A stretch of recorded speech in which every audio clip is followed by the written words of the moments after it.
اس کا کیا رد عمل ہوگا؟ پاکستان کا یہ الزام ہے کہ جو پاکستانی ملیٹنٹس ہیں یا جو پاکستانی تحریک طالبان کے لوگ ہیں یا جو بلوچ علیحدگی پسند لوگ ہیں، ان میں سے کچھ لوگ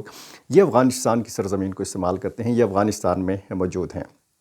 تو اس سے پہلے اگر آپ بلوچستان کے حوالے سے دیکھیں، اور جو مطلوب لوگ ایران کو مطلوب ہیں وہ بلوچستان میں، ایران کا یہ الزام ہے کہ یہاں پر ان کے ٹھکانے ہیں، اور جو پاکستان کو مطلوب ہیں وہ پھر ایران کا ہی جو کچھ علاقہ ہے وہ استعمال کرتے ہیں۔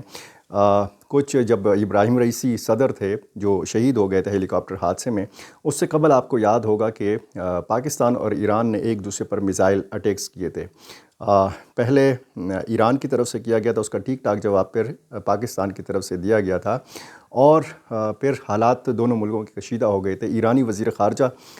پاکستان دوڑے دوڑے آئے تھے، ان کا ٹیلی فونک رابطہ بھی ہوا تھا پاکستانی حکام کے ساتھ، اور اس کے بعد صدر ابراہیم رئیسی بھی پاکستان کے دورے پر آئے تھے، اور یہ تعلقات جو تھے بہت جد معمول پر آ گئے تھے۔ اب کلات بلوچستان کا یہ جو بڑا واقعہ ہوا ہے، اس کے رد عمل میں ظاہر ہے کہ پھر یہ جو انٹیلیجنس بیسڈ آپریشنز کا سلسلہ ہے یہ تیز کر دیا جاتا ہے، مزید فورسز کو منگوا لیا جاتا ہے، اور علاقے میں سخت کشیدہ صورتحال جو ہے وہ نظر آتی ہے۔ یہ کوئی پہلا واقعہ تو نہیں ہے، لیکن یہ بڑے واقعات میں سے ایک ہے، کیونکہ اس میں سیکیورٹی فورسز کی 18 جانیں گئی ہیں۔ 18 شہادتیں جب ایک واقعے میں ہوتی ہیں تو ظاہر ہے کہ ایک بڑا حملہ ہوتا ہے۔ بلوچستان کے حوالے سے اگر بات کی جائے، پاکستان کے قبائلی علاقوں کے حوالے سے بات کی جائے، اور پھر پاک افغان سرحد کے جو علاقے ہیں یہاں کی صورتحال کا جائزہ لیا جائے، اور پھر ماضی میں قیام پاکستان سے لے کر اب تک کی صورتحال کا جائزہ لیا جائے، تو اس حقیقت کو جھٹلایا نہیں جا سکتا کہ ان علاقوں کو پاکستان کی حکومتوں نے نظر انداز کیے رکھا ہے۔ یہاں کے جو لوگ ہیں بنیادی حقوق کو ترس رہے ہیں، یہاں کے معدنی وسائل پر ان لوگوں کا پہلا جو حق ہے وہ تسلیم نہیں کیا گیا، ان لوگوں کے جو آئینی حقوق ہیں وہ اس طریقے سے تسلیم نہیں کیے گئے یا ان کو دیے نہیں گئے جس طریقے سے یہ لوگ ان حقوق کے مستحق ہیں۔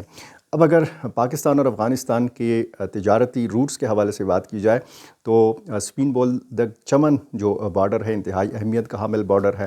اسی طرح تورخم جو ہے انتہائی اہمیت کا حامل بارڈر ہے۔ اس ساری صورتحال کے حوالے سے اگر دیکھا جائے تو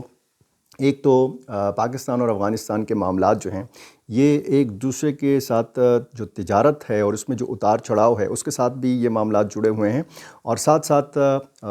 جو کالعدم تنظیمیں ہیں وہ بنیادی نقطہ ہے دونوں ملکوں کے مابین تعلقات کی خرابی میں۔ اب خیبر پختونخوا حکومت نے جو اعلان کیا ہے کہ وہ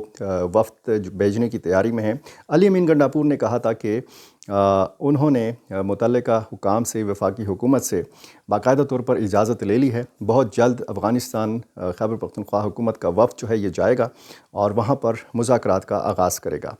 بیرسٹر محمد علی سیف ترجمان ہیں خیبر پختونخوا حکومت نے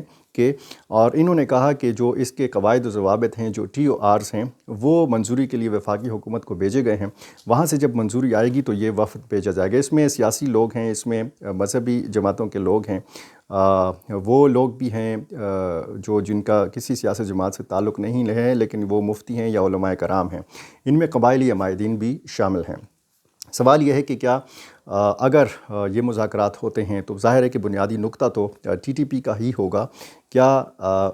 صوبائی حکومت ٹی ٹی پی کے معاملے پر افغان حکومت سے مذاکرات کرنے جا رہی ہے، یا صرف خیبر پختونخوا کے جو قبائل ہیں وہاں کے قبائل سے بات کریں گے؟ ابھی کچھ واضح نہیں ہے، بہت ساری وضاحتیں آئیں گی جب یہ وفد جو ہے تشکیل پائے گا، اس کے نام سامنے آئیں گے اور یہ وفد کابل پہنچے گا اور وہاں پر مذاکرات کرے گا۔ کابل میں اس سے پہلے بھی 5 اسٹار ہوٹل، جس 5 اسٹار ہوٹل میں مذاکرات ہوتے رہے ہیں، اس کا کنٹرول طالبان حکومت نے سنبھال لیا ہے، اور سیرینا ہوٹل جو ہے اس کی انتظامیہ نے کہا ہے کہ ہم 1 فروری سے اپنا آپریشن جو ہے یہ بند کر رہے ہیں۔ تو یہ ڈیولپمنٹس ہیں اور بہت سارے سوالات ان مذاکرات کے ساتھ جڑے ہوئے ہیں خیبر پختونخوا اور افغانستان کے بیچ میں۔ تو ظاہر ہے کہ یہ صرف ایک صوبے اور ایک ملک کے مابین اگر یہ مذاکرات ہوں گے، ہونا تو یہ چاہیے کہ ایک ملک اور دوسرے ملک کے مابین مذاکرات ہوں، اگر کوئی معاہدہ بھی طے پاتا ہے تو اس میں بھی ظاہر ہے کہ دونوں ملکوں کے جو حکام ہیں ان کو اپنا زیادہ کردار ادا کرنا چاہیے۔ بہرحال ایک اچھی پیش رفت ہے، ایک اچھی کوشش ہے، اور اللہ کرے کہ جو بھی جس سطح کی بھی کوشش ہو، چاہے صوبائی حکومت کی طرف سے ہو، چاہے وفاقی حکومت کی طرف سے ہو، لیکن اس کے مثبت اثرات جو ہیں یہ سامنے آنے چاہیے۔ ڈیلی میدان کا یہ یوٹیوب چینل اگر آپ نے ابھی تک سبسکرائب نہیں کیا تو یہ کر لیجئے، اور مجھے اپنی رائے سے ضرور نوازا کیجئے۔ بہت شکریہ۔